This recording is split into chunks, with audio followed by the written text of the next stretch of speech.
y también a los que van a estar aquí adelante, los de la música, mi Dios, y que pues todo sea de edificación. Gracias, Padre Santo, en el nombre de Jesús. Amén. Bueno, les invito, hermanos, a que abramos nuestras Biblias en Mateo capítulo 28.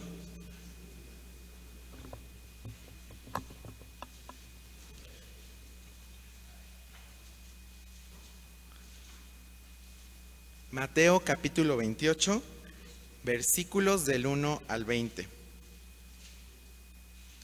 Cuando lo tengan en sus Biblias, o si lo van a leer en proyectado, pues se pueden poner de pie.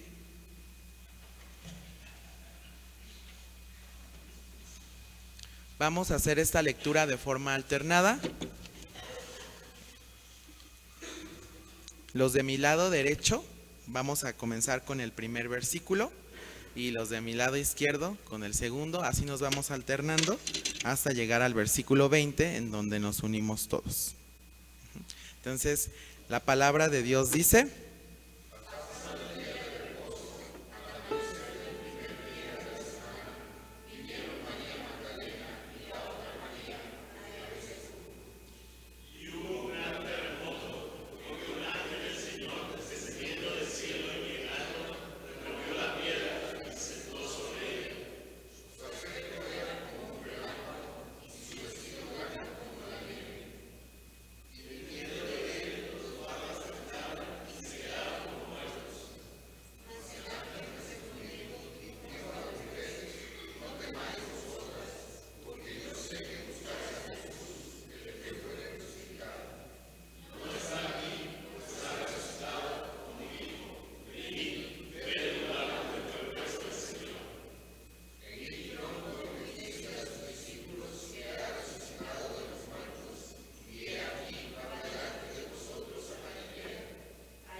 juntos, enseñándoles que guarden todas las cosas que os he mandado.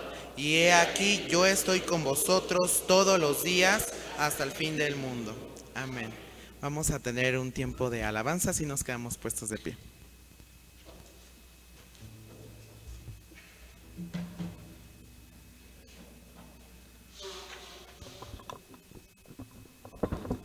Voy a pedir que cierres tus ojos una vez más.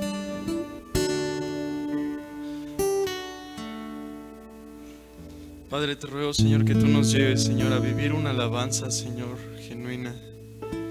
Que nuestra vida en sí sea esa adoración a ti, Padre. Que los demás puedan ver reflejado tu rostro en nosotros, Señor, y no para gloria nuestra, sino para honra y gloria tuya, Señor. Queremos ser como tú, Padre.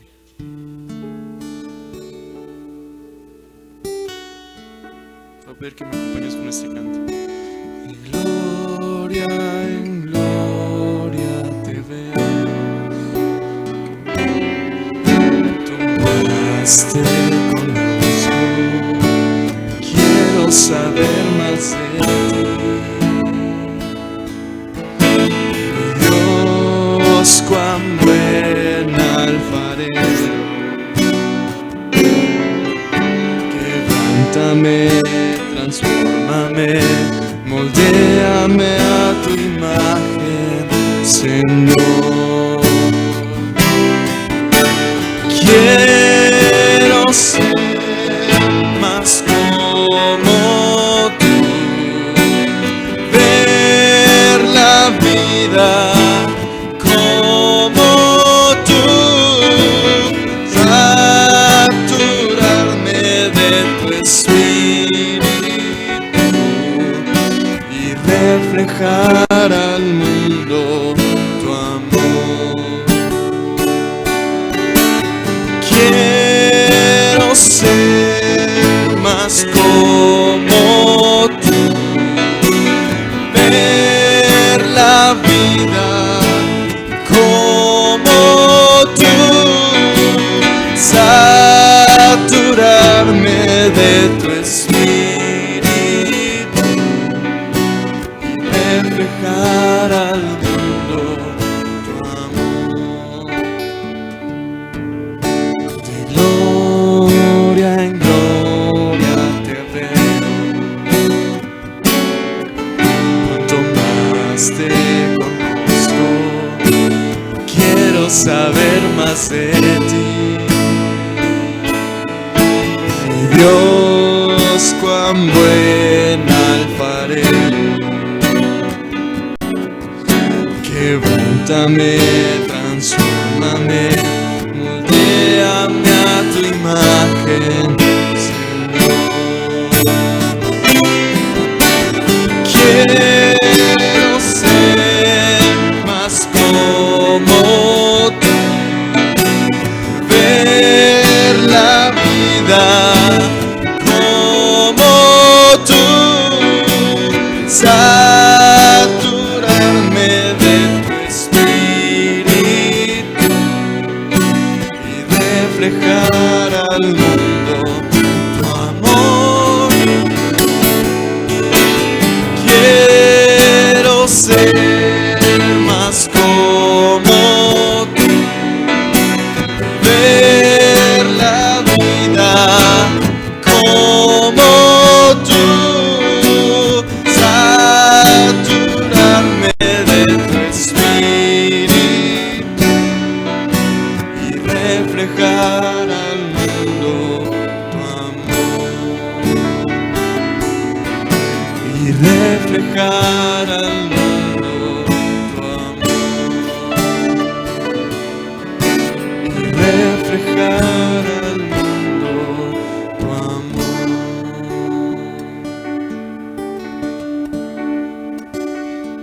Queremos ser como tú, Señor. ¿Cuántos saben que Dios es fiel? Que la fidelidad de Dios es inmensa, es gigante. Aun cuando nosotros no merecemos esa fidelidad de parte de Dios, Dios nos la demuestra día con día. Este canto es muy sencillo, vamos a entonarlo todos juntos, diciendo gracias por la fidelidad de Dios.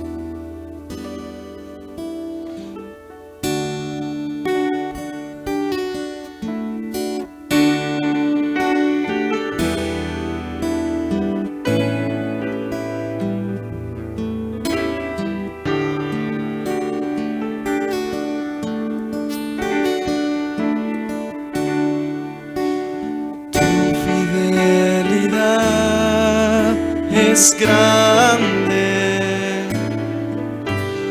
tu fidelidad, incomparable. Nadie como tú, bendito Dios. Grande es tu fidelidad.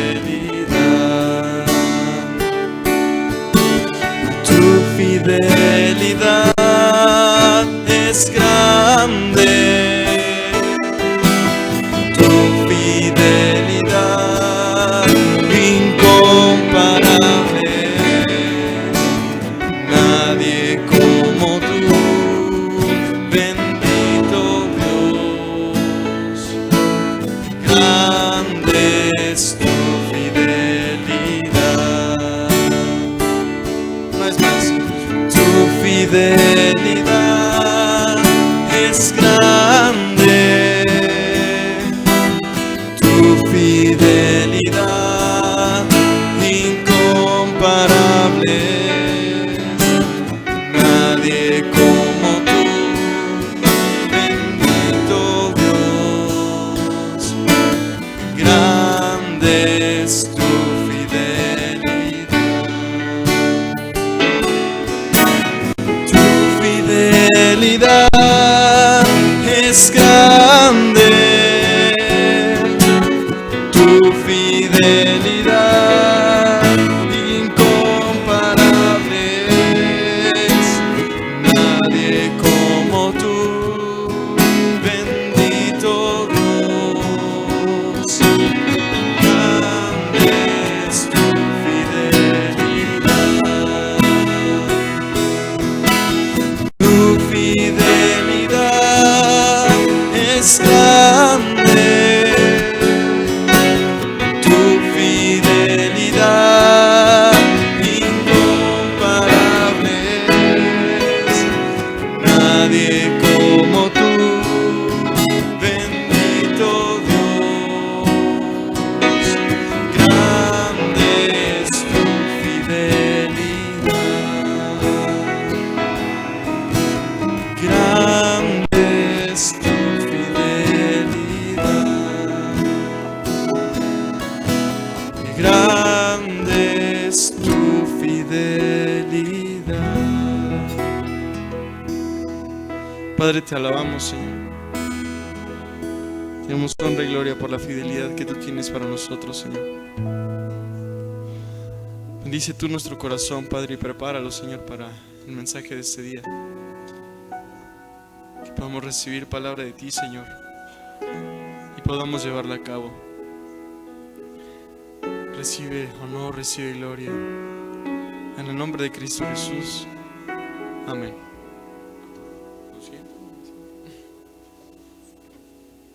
¿Pueden tomar sus lugares, hermanos? Dice la Biblia: si se humillare mi pueblo, sobre el cual mi nombre es invocado, y oraren y buscaren mi rostro, y se convirtieren de sus malos caminos, entonces yo oiré desde los cielos y perdonaré sus pecados y sanaré su tierra. Vamos a tener un tiempo de oración.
Bueno, pues vamos a dar paso a la predicación.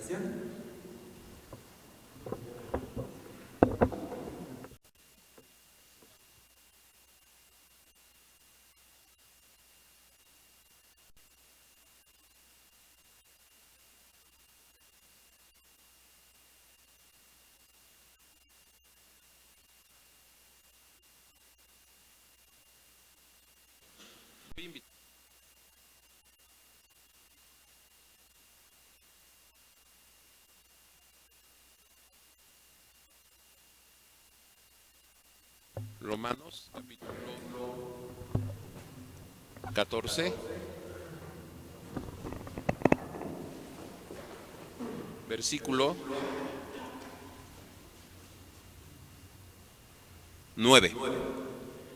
Lo voy a leer yo en NBI y después voy a suplicar que ustedes lo lean en la versión que traen, precisamente, que supongo que la mayoría trae Reina Valera. Dice así: para esto mismo murió Cristo y volvió a vivir, para ser Señor tanto de los que han muerto como de los que aún viven. ¿Lo quieren leer, por favor?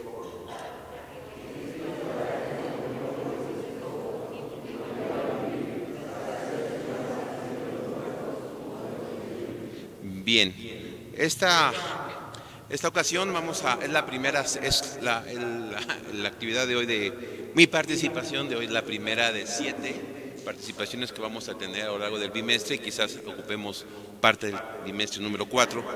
Vamos a estar hablando y predicando sobre los famosos principios bautistas que como iglesias sostenemos y como iglesias creemos. Yo sé que esto lo ven de una manera muy específica y amplia en la clase Historia de los Bautistas, así es de que no voy a ahondar demasiado en la cuestión teórica, pero sí quisiera ir tomando cada uno de ellos para ir explicando sobre todo las aplicaciones prácticas.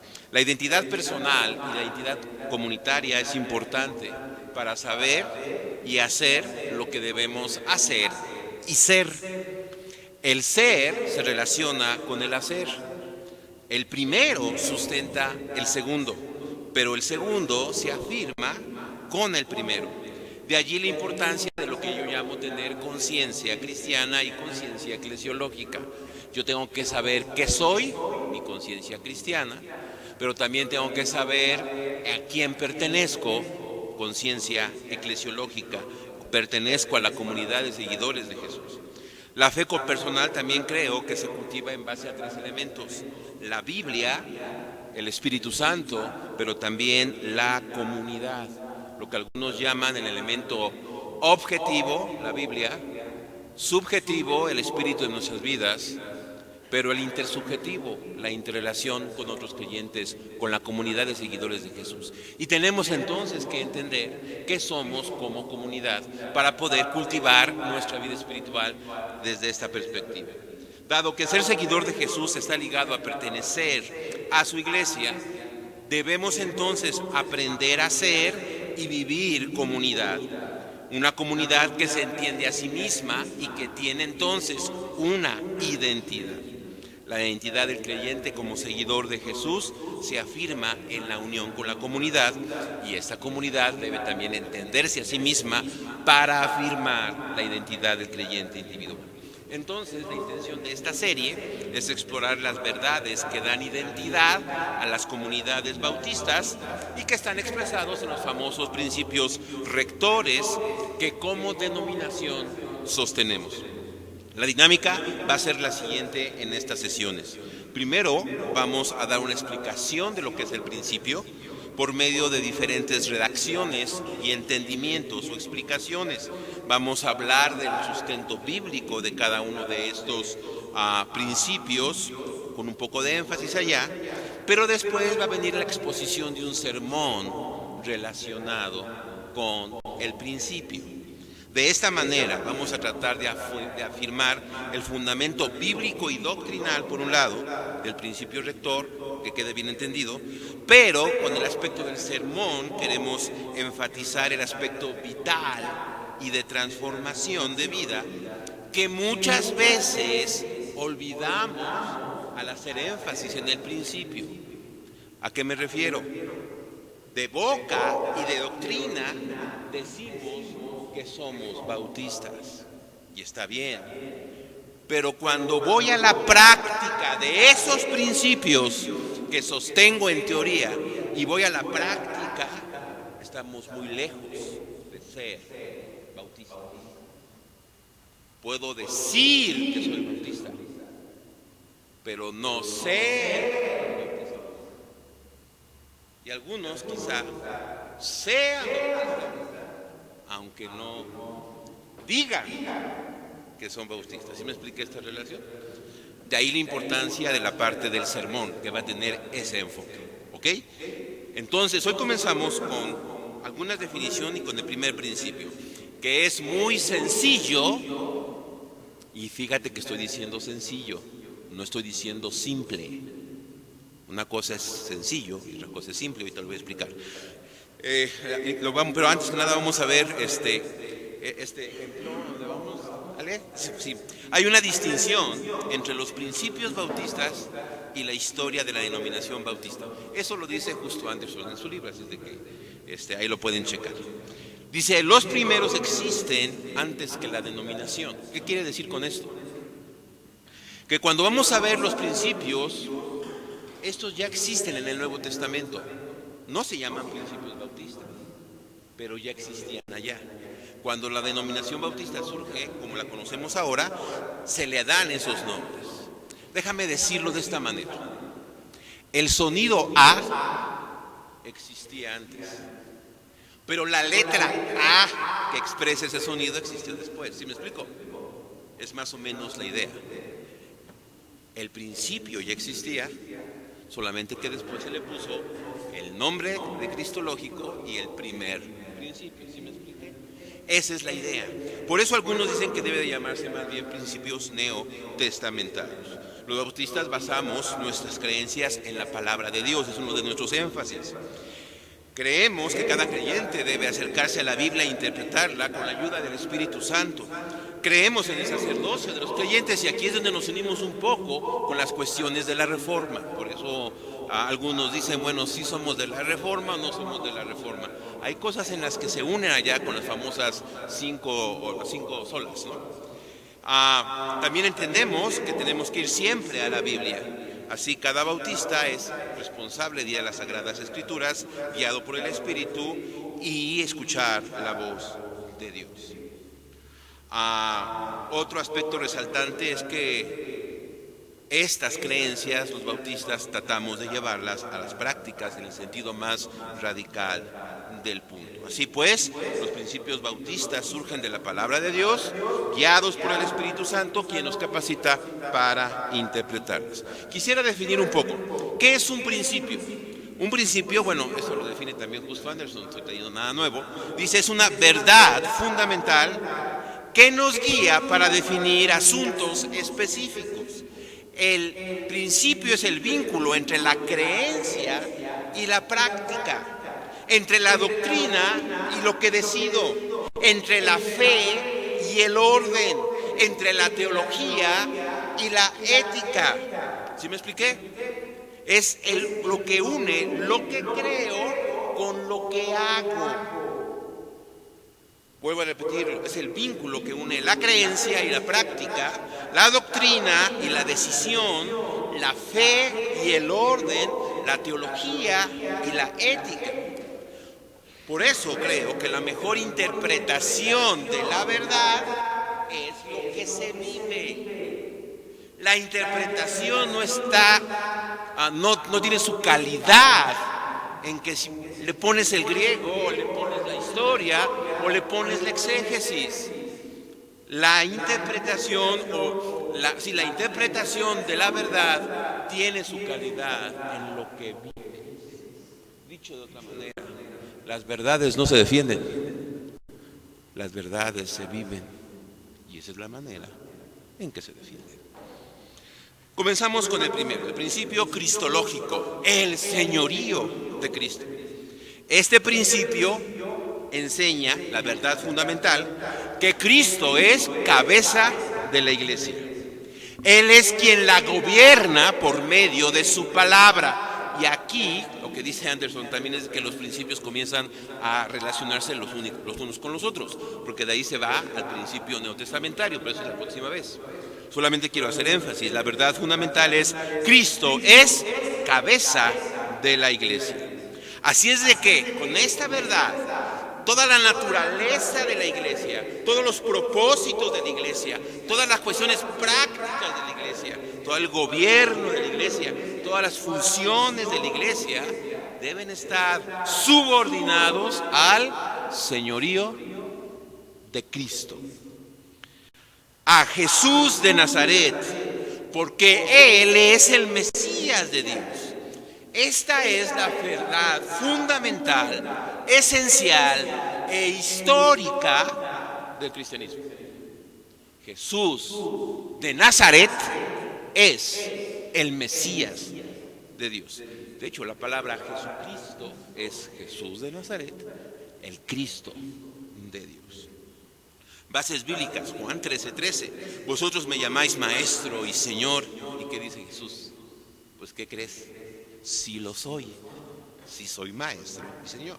Y Pablo también lo dice, por lo cual Dios también le exaltó hasta lo sumo y le dio un nombre que es sobre todo nombre, para que en el nombre de Jesús se doble toda rodilla de los que están en los cielos y en la tierra y debajo de la tierra, y toda lengua confiese que Jesucristo, ¿qué? Es el Señor, para la gloria de Dios Padre.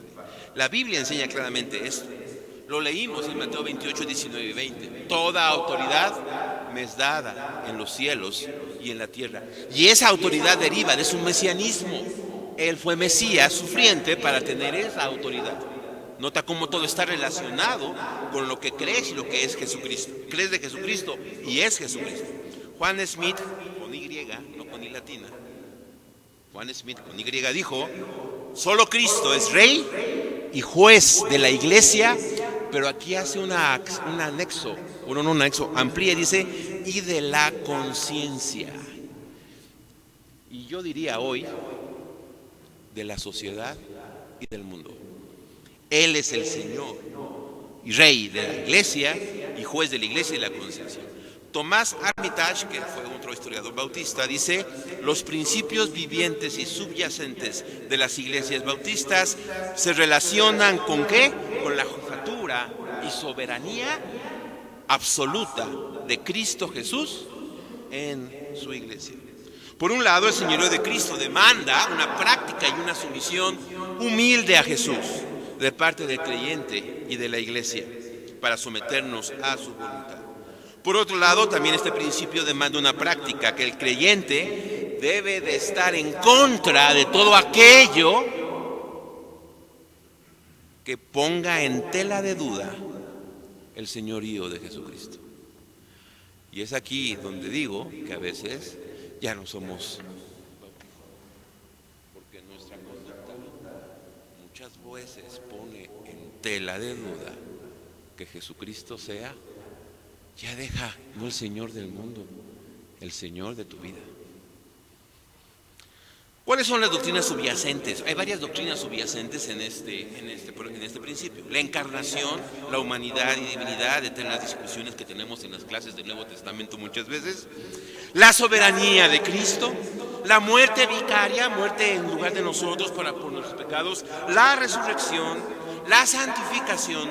Todas estas son doctrinas subyacentes en ese principio cristológico. Las prácticas implícitas. Jesús es una persona, por lo tanto la práctica del cristianismo es mantener y cultivar una relación con Jesús.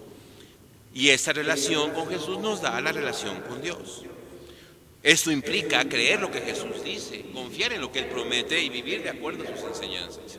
Implica también una ética. No es lo mismo portarse bien para estar con Jesús que portarse bien por estar con Jesús. ¿Sí? Y ese es un problema que a veces también confundimos. Yo me porto bien para que Dios me quiera y para que Cristo me quiera. No. Yo me porto bien porque Cristo me quiere y Dios me quiere. Por gratitud a esa gracia que Dios me ha dado. E implica también una mayordomía cristiana. No importa lo que ganes y con lo que te quedes, pero si en este tiempo no diste tu diezmo, Jesús no es tu Señor. No eres bautista. En serio. Hasta allá va, ¿sí me explico? Por eso hablamos de que sí somos muy celosos en la teoría, pero cuando vamos a la práctica ya no lo somos. Y a lo mejor algunos nos dicen, o algunos les decimos, es que tú no pareces bautista porque no dices nada de bautista.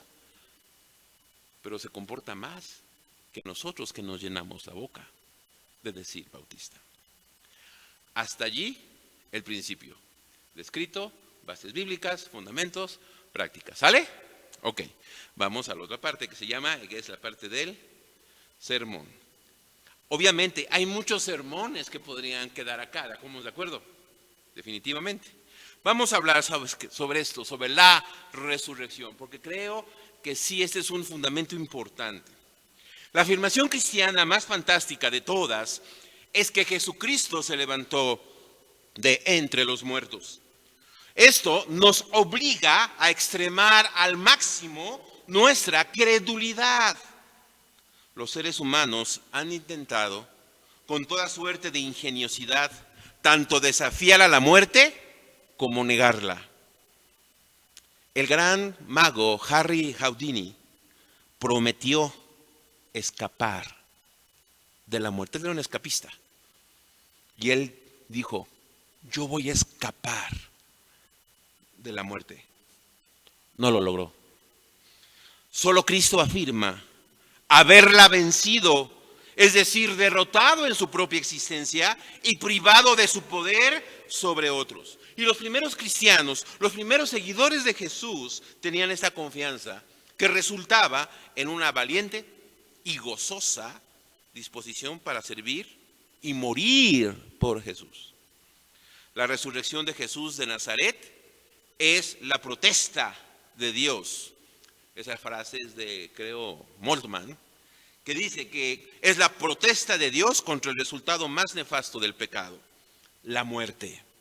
Si la muerte de Jesús fue su entrega voluntaria para salvarnos, la resurrección de Jesucristo es el acto dramático de Dios por medio del cual mostró la aceptación de ese sacrificio. Quiero especificar, Jesucristo murió, fue el sujeto de esa acción voluntaria, Él se entregó, pero Él no se resucitó a sí mismo, Dios lo resucitó. En cierta manera, en toda la vida de Jesús, desde que Él empieza su ministerio hasta la resurrección, lo único que hace Dios en su vida es resucitarlo. De esa manera, aceptando todo lo que Jesús había hecho. La pregunta es, ¿tú crees en la resurrección? ¿Sabes qué significa? Muchas personas contestarían que sí creemos, pero nos costaría trabajo decir que se explique qué significa o cómo explicarla. Algunos aceptan la doctrina, pero la explican de tal forma que se acomode al pensamiento moderno y a un pensamiento pseudocientífico para que pueda ser aceptada. Entonces, en esta mañana quisiera hablar de 3 aspectos importantes acerca de la resurrección. Primeramente, quisiera precisar la resurrección. Hablo de la resurrección de Jesús, la resurrección de Jesús. Primero, no es algo subjetivo, es decir, como una influencia que sobrevive. Muchas veces se habla de alguien que ya murió, pero que vive porque ha influido en las personas posteriormente. Aquella famosa frase de el Che vive, bueno, es que a ustedes ya no les tocó esos años, perdonen, pero esa frase del Che Guevara vive, esa es la idea, ¿no? Ven a las masas sociales moviéndose, a la juventud de aquellos tiempos, ya había muerto el Che Guevara, y cuando lees algo de su historia dices, wow, ¿no? Un poquito te influye, entonces el Che vive. Mi pregunta es, ¿Jesús vive así? No solo así, diría yo. No solo así. Porque muchas personas que no son cristianas tienen influencia de Jesús, aunque no creen en la resurrección de Jesús. ¿Sí me explico? Yo diría que no solo así, pero bueno, definitivamente no absolutamente así. También dicen, la resurrección fue la fe reanimada en sus discípulos. Es decir, cuando los discípulos comenzaron a predicar de Jesús, ahí Jesús estaba en ellos resucitando con el ánimo de la fe que ellos tenían. O bien la personalidad ampliada de Jesús. En cierta manera esto es lo que hay en Hechos capítulo 11, cuando dice que se les llamó por primera vez ¿qué? Cristianos a los discípulos ¿de qué iglesia? De Antioquía. ¿Por qué?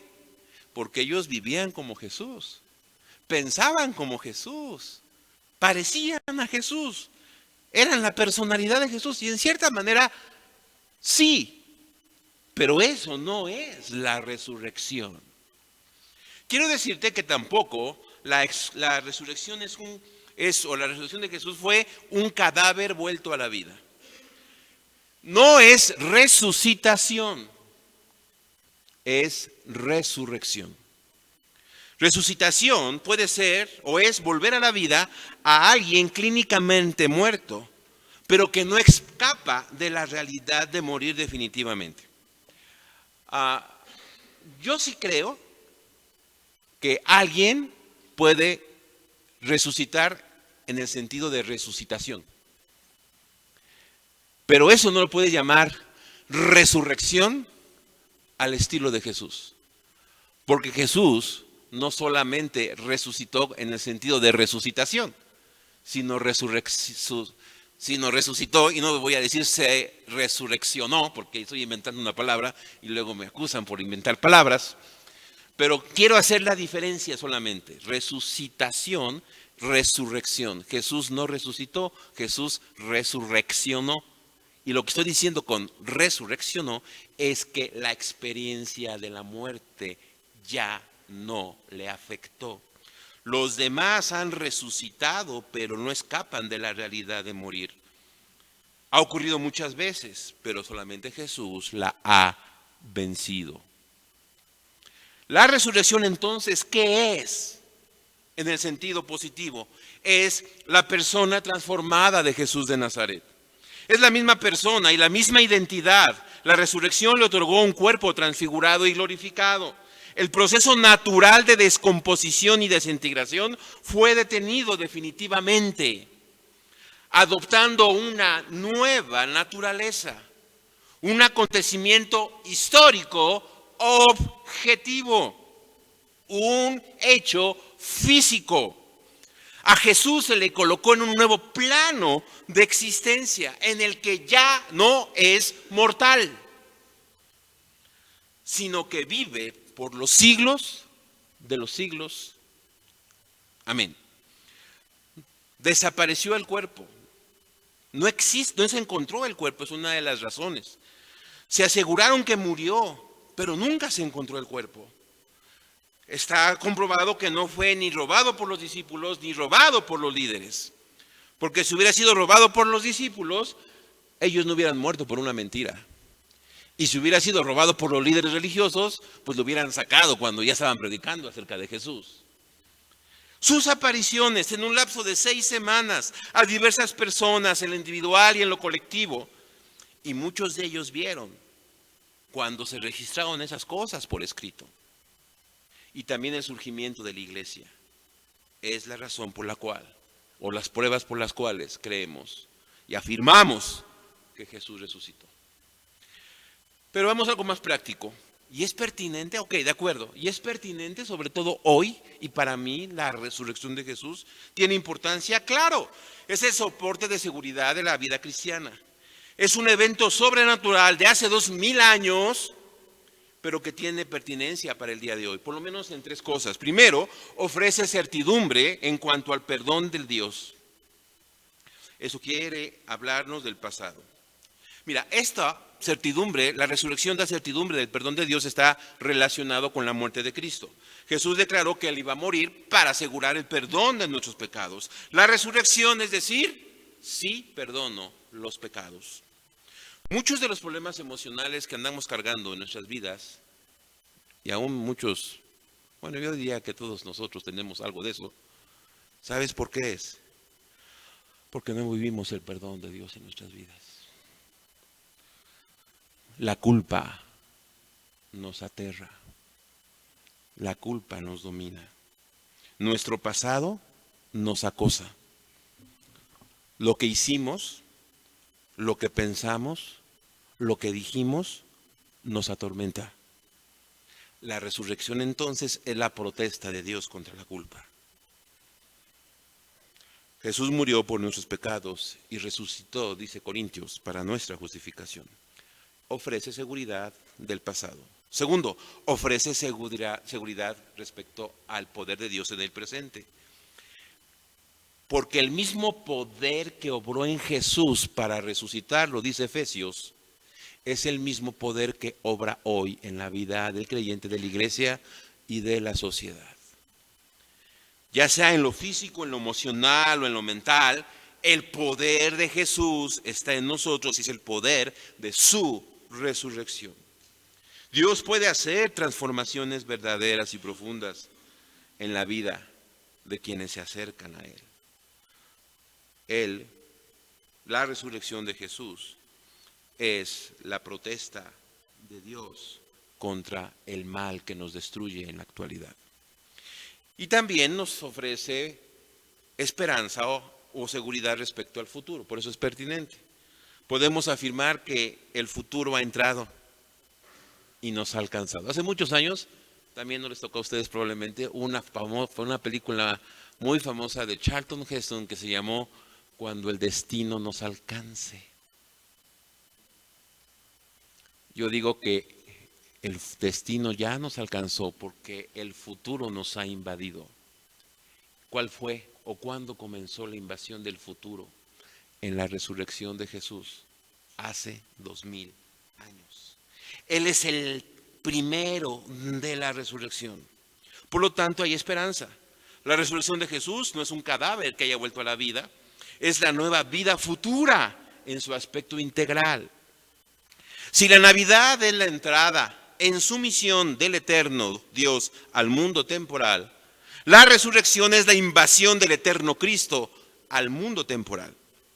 La desesperanza en cuanto al futuro de la humanidad, que se hunde en una desesperación expresada en la frase, no hay nada cuando se apague el sol,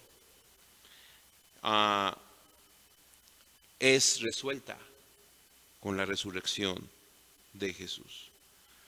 Con la resurrección de Jesús sabemos que la muerte entonces no es algo permanente. La muerte no es el final.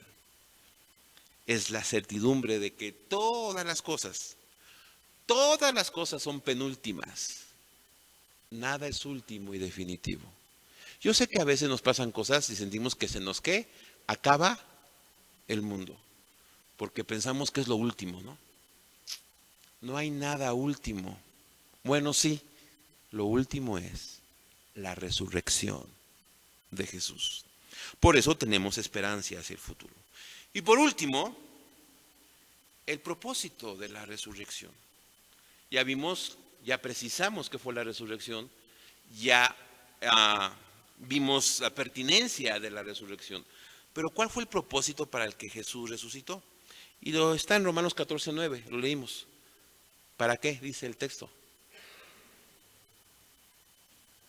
Lo leímos, ¿no? ¿Para qué?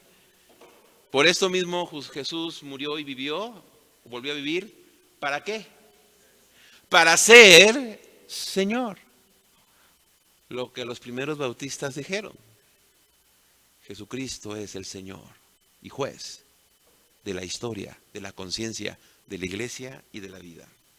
La confesión del señorío de Cristo era la base para la identidad de la iglesia cristiana primitiva y a lo largo de los tiempos creyentes han vuelto a ese principio.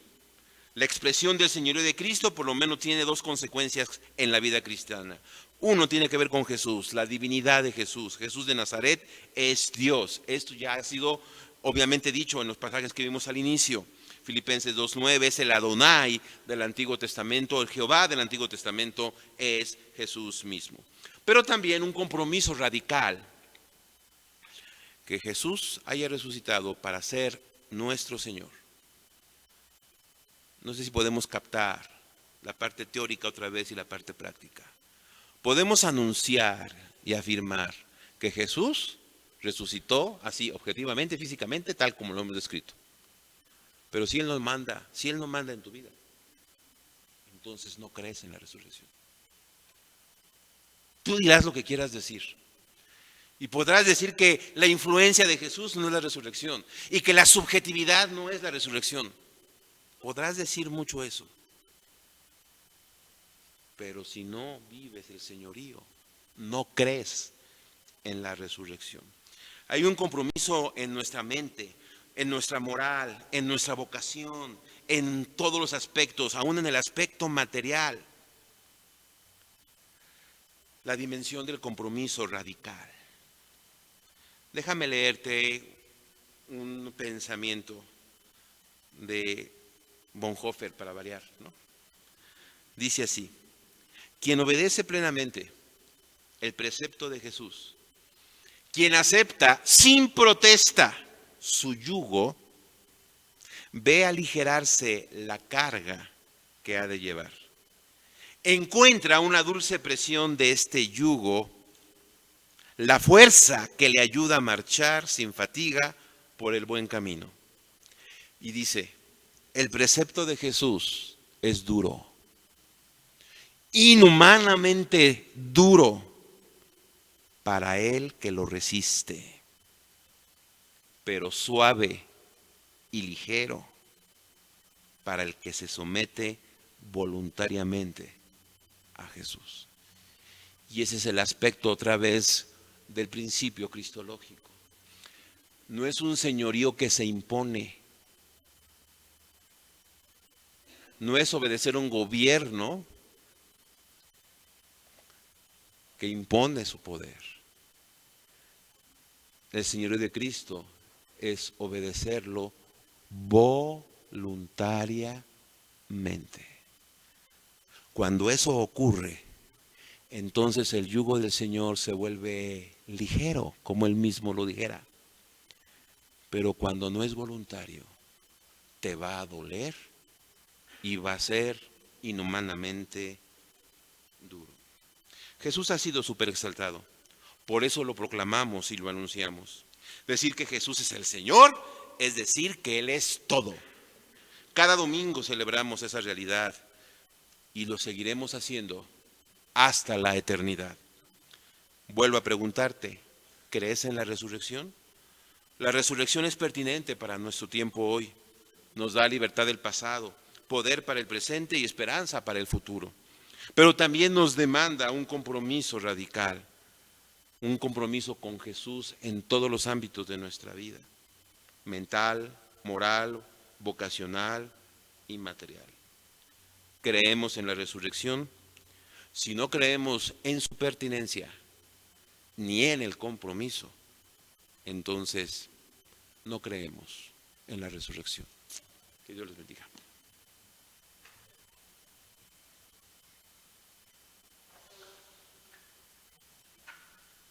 Estamos despedidos ya, podemos pasar al comedor. Gracias.